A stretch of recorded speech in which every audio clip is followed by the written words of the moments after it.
Итак, почему стучат колодки на Шкоде Фабия, а также Volkswagen Polo и, по-моему, Шкода Rapid с суппортом FS3.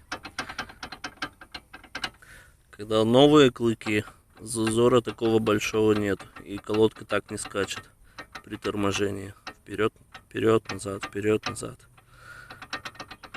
Для того, чтобы устранить, придется на клык наварить, увеличить высоту, так как эта высота ужесточилась. Вот так вот. Будем наваривать и выравнивать площадку.